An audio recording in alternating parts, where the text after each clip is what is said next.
తెలంగాణ జనసమితి గత ఎన్నికల నుంచి కాంగ్రెస్ పార్టీకి సపోర్ట్ చేస్తుంది. ప్రజాపాలనలో భాగస్వామ్యం ఉన్నది. గత నిరంకుశ 10 సంవత్సరాల కేసీఆర్ ప్రభుత్వాన్ని కూల్చాలని మేము కాంగ్రెస్ పార్టీకి మద్దతు ఇవ్వడం జరిగింది. అదే మద్దతు కొనసాగుతుంది. ఇప్పుడు జూబ్లీహిల్స్ ఎన్నికల్లో కూడా కాంగ్రెస్ పార్టీకి తెలంగాణ జనసమితి కోదండరాం సార్ నాయకత్వంలో సంపూర్ణ మద్దతు ఇస్తూ ఇంటింటికి తిరుగుతూ మేము ప్రచారాన్ని కూడా నిర్వహిస్తున్నాం. సార్ ఇప్పుడు ఒక మాట చెప్పండి, 10 సంవత్సరాల నుంచి ఉన్నటువంటి బీఆర్ఎస్ కాదని కాంగ్రెస్ లో ఎందుకు వచ్చారు? మళ్ళీ ఇంకోటి ఏంటంటే బీజేపీ కూడా ఉంది కదా, టీడీపీ కానీ లేకుంటే జనసేన కానీ మద్దతు ఇస్తున్నటువంటి పార్టీ బీజేపీ ఉంది. మరి అది కాదని చెప్పేసి మీరు కాంగ్రెస్ కి ఎందుకు మద్దతు ఇస్తున్నారు? ఎందుకు అధికార పార్టీ అయినా లేకుంటే వేరే? మేము అధికారం కోసం వెంపర్లాడటం లేదు. ఏదైతే 4.5 కోట్ల తెలంగాణ ప్రజల చిరకాల కాంక్ష అయినటువంటి ప్రత్యేక తెలంగాణ రాష్ట్రం కోసం పోరాటం చేశాం. జేఏసీగా కోదండరాం సార్ నాయకత్వంలో మేము కలలు కన్న తెలంగాణను కేసీఆర్ ప్రభుత్వం ఆ రోజు నిర్మిస్తుందని ఆశపడ్డాం. 10 సంవత్సరాల కాలంలో ఉద్యమ సమయంలో ఇచ్చినటువంటి నీళ్లు, నిధులు, నియామకాలు ఏదైతే 3 వీటి కోసం మేము ఫైట్ చేశామో ఆ 3ంటిని సాధించడంలో కేసీఆర్ ప్రభుత్వం విఫలమైంది. ఎందుకోసం అంటే నిరుద్యోగులకి ఉద్యోగాలు ఇవ్వలేదు, తర్వాత నీళ్లు ఇవ్వలేదు, అదేవిధంగా నిధులు తీసుకురావడంలో ఫెయిల్ అయింది. అందుకోసం దాంతో పాటు ఈ తెలంగాణ రాష్ట్రంలో ప్రజాస్వామ్యాన్ని కూలీ చేసింది, స్వేచ్ఛకు లేకుండా చేసింది, ఎవరి ప్రశ్నించేవాడి గొంతు నొక్కేసింది, తెలంగాణను సర్వనాశనం చేసింది, విద్యా వ్యవస్థను భ్రష్టు పట్టించింది, దోపిడీ ఎక్కువైపోయింది, అవినీతి ఎక్కువైపోయింది. ఒకే కుటుంబము, కుటుంబ పాలన, గతంలో ఉన్నటువంటి రాజుల పాలన లాగా కేసీఆర్ కుటుంబము కుటుంబ పాలనను కొనసాగించింది. అందుకోసమే మేము ఈ ప్రజాస్వామ్యంలో ఈ తెలంగాణ రాష్ట్రంలో తెలంగాణ సాయుధ పోరాట వారసత్వం ఉన్నటువంటి ఈ తెలంగాణలో నీ నిరంకుశ పాలన మాకు వద్దు అని మేము కాంగ్రెస్ పార్టీకి సపోర్ట్ చేయాల్సి వచ్చింది. ఇప్పుడు జూబ్లీహిల్స్ నియోజకవర్గంలో ప్రత్యేకించి కాంగ్రెస్ పార్టీని ఎందుకు నమ్మాలి? నవీన్ యాదవ్ అనే వ్యక్తిని ఎందుకు నమ్మాలి ఇక్కడ ప్రజలు? జూబ్లీహిల్స్ ప్రజలకు మేము ఒకటే విజ్ఞప్తి చేయదలుచుకున్నాం. ఈ రాష్ట్రంలో కాంగ్రెస్ ప్రజాపాలన కొనసాగుతున్నది. కాంగ్రెస్ పార్టీ అధికారంలోకి రావడానికి ముందు గత ఎన్నికల్లో ఇచ్చినటువంటి హామీలలో సగం హామీలను అమలు చేసింది. ముఖ్యంగా జూబ్లీహిల్స్ నియోజకవర్గంలో ఉన్నటువంటి అట్టడుగు పేద బస్తీ ప్రజల కోసం మరియు ఏదైతే ఉచిత విద్యుత్తుని ఇస్తా అని హామీ ఇచ్చిందో బస్తీలలో ఉచిత విద్యుత్తుని అమలు చేస్తున్నది కాంగ్రెస్ పార్టీ. అదే విధంగా 15 సంవత్సరాలు రాజశేఖర రెడ్డి గవర్నమెంట్ ఉన్నప్పుడు ఇచ్చినటువంటి రేషన్ కార్డులకు అతిగతి లేదు. ఆ తర్వాత ఉన్నటువంటి రోషయ్య లేదు, కిరణ్ కుమార్ రెడ్డి ఇవ్వలేదు. అదే విధంగా మరి తెలంగాణ రాష్ట్రం సాధించుకున్న అధికారం వచ్చినటువంటి కేసీఆర్ 10 సంవత్సరాల కాలంలో ఒక్క రేషన్ కార్డు కూడా ఇయ్యనటువంటి సందర్భాన్ని మనం చూసినాం. కానీ కాంగ్రెస్ పార్టీ ఎన్నికలలో ఇచ్చిన హామీ మేరకు రాష్ట్ర వ్యాప్తంగా లక్షలాది మంది పేద ప్రజలకు రేషన్ కార్డులు ఇవ్వడం జరిగింది. అదేవిధంగా సన్నబియ్యం పంపిణీ చేయడం జరిగింది. అదేవిధంగా ఎన్నికలలో ఇచ్చిన హామీల అమలులో భాగంగా మహిళలకు మరి బస్తీలలో పనిచేసి ఆఫీసులలో పనిచేయడానికి, తర్వాత కార్యాలయాల్లో పనిచేయడానికి, తర్వాత ఇతర ప్రాంతాలలో పనిచేసే మహిళలు మరి నెలకు 2,000 రూపాయలు ఖర్చు అయిపోతుంది. తమ పిల్లలకు బస్ పాసు ఖర్చు అయిపోతుంది. అందుకోసమే ఒక కుటుంబంలో 2 మహిళలు పనిచేస్తే 4,000 రూపాయలు సేవ్ అవుతుంది. ఉచితంగా బస్సు ప్రయాణం కల్పించి బస్తీ ప్రజలకు ఒక ఆర్థిక భరోసాని ఈ కాంగ్రెస్ పార్టీ ఇచ్చింది.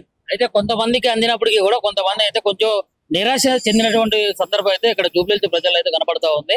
ఏది నిరుద్యోగులకు సంబంధించి కానీ, లేదా వృత్తులకు సంబంధించి కానీ, దివ్యాంగులకు సంబంధించి కానీ, కొంతమంది ఆటో కార్మికులు కానీ, కొంతమంది చూసుకున్నట్లు వ్యాపారస్తులు కానీ కొంచెం నిరాశ చెందినట్లు, కొంచెం ఇబ్బందులు పడ్డట్టు అయితే కనబడతారు. వీటికి సంబంధించి మీరు ఏం చెప్తారు? నిరాశ నిస్పృహలు అనేవి ప్రతి పాలనలో ఉంటుంది.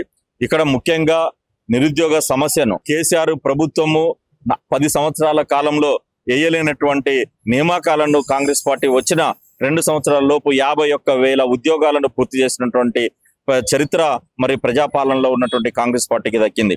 అదేవిధంగా దివ్యాంగులు, వృద్ధులు, మహిళలకు పెన్షన్ విషయంలో కాంగ్రెస్ పార్టీ ఒక హామీ ఇచ్చింది.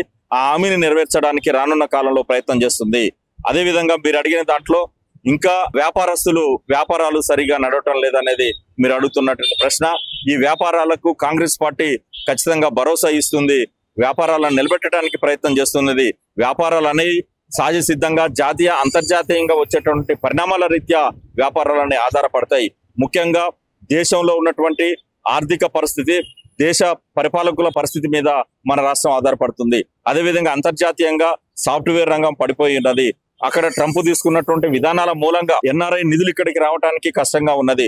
ఇటీవల కాలంలో ఒక 5-6 యుద్ధాలు కూడా జరగడంతో జాతీయ అంతర్జాతీయంగా ఇన్వెస్టర్స్ బయట పెట్టాలంటే వెనుకడుగేస్తున్నారు. అందుకోసమే కొంత మేరకు రియల్ ఎస్టేట్ స్తబ్దతగా ఉండటం మూలంగా ఆ ప్రభావం మిగతా వ్యాపారాల పైన పడ్డమాట కొంతవరకు వాస్తవమైనప్పటికీ అది మరి ప్రజలకు ప్రత్యక్షంగా ఎలాంటి నష్టం లేదు. ప్రభుత్వం వ్యతిరేక పాలసీలు తీసుకుంటే దాన్ని మనం ప్రశ్నించాలా గానీ ప్రజాపాలనలో ప్రజలకు ఉపయోగపడేటువంటి పరిపాలన ఖచ్చితంగా సాగుతుందని మేము అభిప్రాయపడుతున్నాం. మీ పార్టీ తరపు నుంచి కాంగ్రెస్ నుంచి నిలబడ్డటువంటి నవీన్ యాదవ్ కి మద్దతు ఇవ్వడానికి ఎన్నుకున్నటువంటి ముఖ్య ఉద్దేశం ఏంటో? మేము ఇక్కడ అభ్యర్థి నవీన్ యాదవ, ఫలానా సురేష్ యాదవ, ఫలానా మహేష్ అని కాదు, అభ్యర్థి ఎవరనేది కాదు. ఇక్కడ కాంగ్రెస్ పార్టీ ఏ అభ్యర్థికి అయితే టికెట్ ఇచ్చిందో ఆ అభ్యర్థి తరపున కాంగ్రెస్ పార్టీని గెలిపించమని తెలంగాణ జనసమితి ప్రజలకు విజ్ఞప్తి చేస్తుంది. అందులో భాగంగా మేము యూసఫ్గూడలో, షేక్పేట డివిజన్ లో, వెంగళరావు నగర్ డివిజన్ లో, ఈ రోజు బోరబండలో ప్రచారం చేస్తున్నాం. మేము ఇంటింటికి తిరిగి ప్రజలను ప్రత్యక్షంగా అడిగి ఎలా ఉంది ఏంటి అని అడిగి తెలుసుకున్నాం. మంచి స్పందన ఉన్నది. భారీ మెజార్టీ తోటి కాంగ్రెస్ పార్టీ అభ్యర్థి నవీన్ యాదవ్ గెలవబోతున్నాడు. ఇప్పుడు మాజీ మంత్రులు మాట్లాడినటువంటి మాట ఏంటంటే ఇక్కడ ఉనికి లేని పార్టీలు తిరుగుతా ఉన్నాయి, ఇక్కడ కొంతమంది దొండుపాళ్యం బ్యాచ్ తిరుగుతుందని చాలా రకమైన విమర్శలు అయితే చేయడం జరిగింది.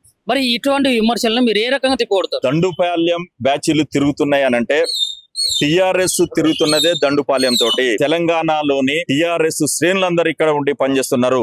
కేవలం కాంగ్రెస్ పార్టీ అభ్యర్థి గెలుపు కోసం ఇతర ప్రాంతాల నుంచి వచ్చింది. ఈ వారం రోజుల నుంచి మిగతా మంత్రులు గాని లేదా ఎమ్మెల్యేలు గాని లేదా ఇతర కాంగ్రెస్ కార్యకర్తలు లేదా తెలంగాణ జనసమితి, ఎంఐఎం ఇట్లాంటి పార్టీలన్నీ కూడా గత వారం రోజుల నుంచి పనిచేస్తున్నాయి. కానీ అసలు దండుపాళ్యం బీఆర్ఎస్ పార్టీ. అది గత నెల రోజుల నుంచే ఈ జూబ్లీహిల్స్ ప్రజలపై పడింది, ఇంటింటికి 10 సార్లు తిరిగింది. అసలు దండుపాళ్యం బీఆర్ఎస్ అని మేము విమర్శిస్తున్నాం. ఇక్కడ బీజేపీ బీఆర్ఎస్ రెండు కూడా ఒక నాణ్యానికి ఉన్న రెండు. ఖచ్చితంగా వాళ్ళిద్దరి మధ్యలో అండర్స్టాండింగ్ ఉన్నది. అందుకోసం వాళ్ళు ఆ ధీమాతోటి ఉన్నారు. బీజేపీ ఓట్లన్నీ కూడా బీఆర్ఎస్ కు పడతాయనే ఆశతోటి అక్కడ బీఆర్ఎస్ పార్టీ మరి కేటీఆర్ నాయకత్వంలో ఇక్కడ పనిచేస్తుంది. కానీ వారి ఆశలన్నీ అడియాశలు అయ్యే రోజు ఇంకా కేవలం 3 రోజులు మాత్రమే ఉన్నది. 100కు 100% కాంగ్రెస్ పార్టీ అభ్యర్థి జూబ్లీహిల్స్ నియోజకవర్గంలో ఉన్న దళిత, బడుగు, బలహీన, మైనార్టీ వర్గాల మద్దతుతోటి అత్యధిక మెజార్టీ తోటి గెలుస్తుంది. అయితే ఇప్పుడు నియోజకవర్గంలో ఉన్నటువంటి ప్రధాన సమస్యలు 23 నెలలైనా కానీ పట్టించుకున్నటువంటి ప్రభుత్వం ఇప్పుడు నవీన్ యాదవ్ గెలిచిన తర్వాత పట్టించుకుంటుందని చెప్పి నమ్మకం ఏంది, ఒక భరోసా అనేది ప్రజలకు లేదు. అది మీరు ఏ రకంగా కల్పించబోతున్నారు? ఇక్కడ మేము ప్రజల్ని, జూబ్లీహిల్స్ ప్రజల్ని ఒకటే కోరుకుంటున్నాం. గత 10 సంవత్సరాలుగా లేదా 12 సంవత్సరాలుగా ఈ నియోజకవర్గానికి శాసనసభ్యుడు, బీఆర్ఎస్ శాసనసభ్యుడు, మేము ఒకటే ప్రశ్నిస్తున్నాం. 10 సంవత్సరాల అధికారం మీద ఉన్నది. అంత ముందు మీరు ఎమ్మెల్యేగా ఉన్నారు. ఈ 10 సంవత్సరాలలో మీరు చేయలేని అభివృద్ధిని కేవలం ఈ 2 నెలల్లో కాంగ్రెస్ పార్టీ చేసి చూపించింది.